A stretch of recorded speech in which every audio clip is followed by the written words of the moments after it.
As we approach 1 year of living in a world with COVID-19, we, the leaders of Wildwood Church, have done a lot of reflecting on what we've done, what we're currently doing, and what still needs to be done to address the physical, spiritual, and emotional needs of our community.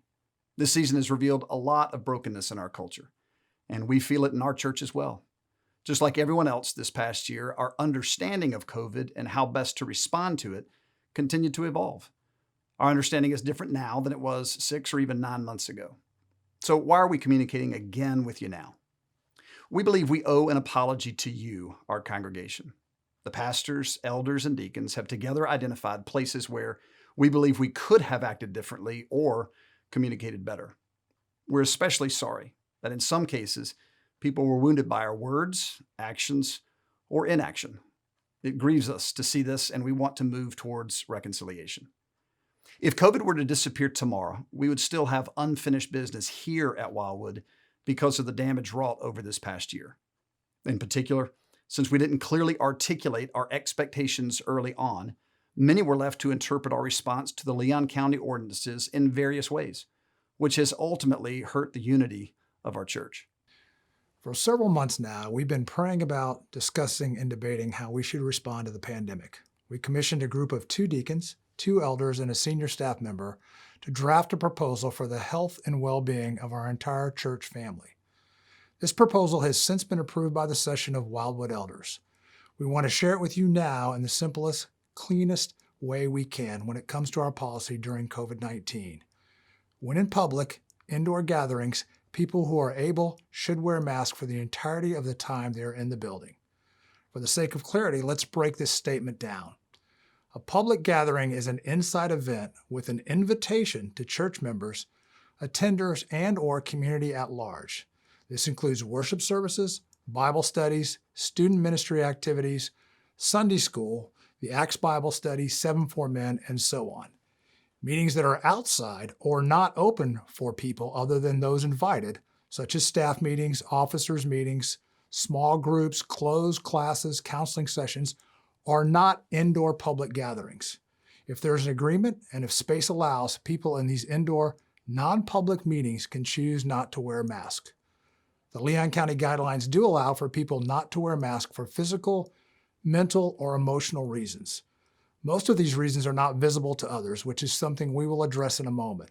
But we do want to be clear. Ability does not relate to personal opinions, interpretations, or political views. The decision to wear or not wear a mask in public indoor gatherings should be based on ability, not personal viewpoint. If able, people should wear masks for the full time they are in these public indoor gatherings. We do not believe singing or being socially distant while indoors at a public gathering are exceptions to this guideline. Now, what about the leaders on stage?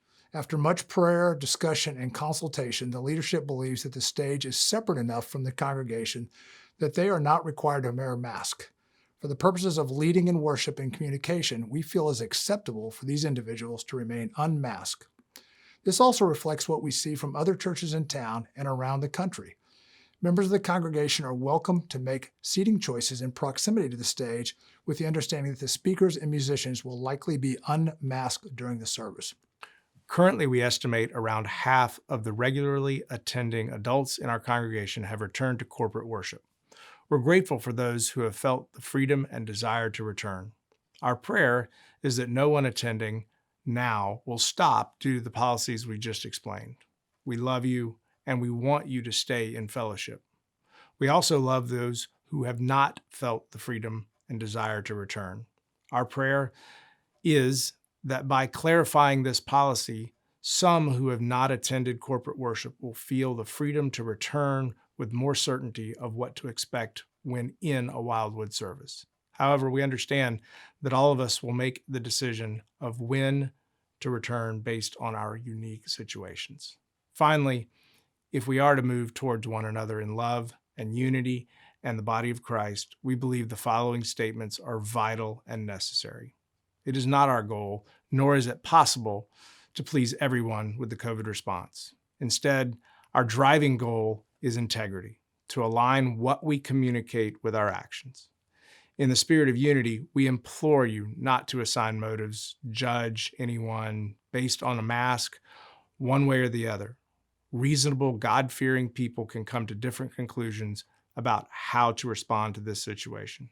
Because legitimate reasons to remain unmasked are often invisible and personal, it is not your responsibility to confront or enforce masking policies.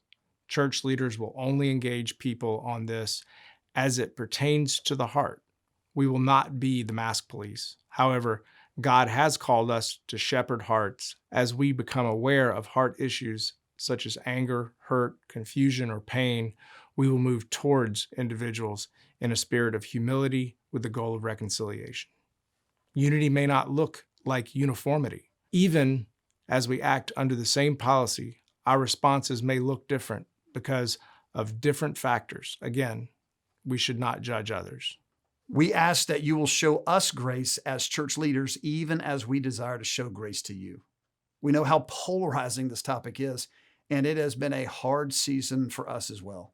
After months of prayer, conversation, debate, and even sharp disagreement, we humbly ask you to receive our best, though imperfect, attempt to move our church family toward unity. If you are struggling with this response or have questions, please let a pastor, elder, or deacon know. Our response will be to humbly engage you with the goal of reconciliation.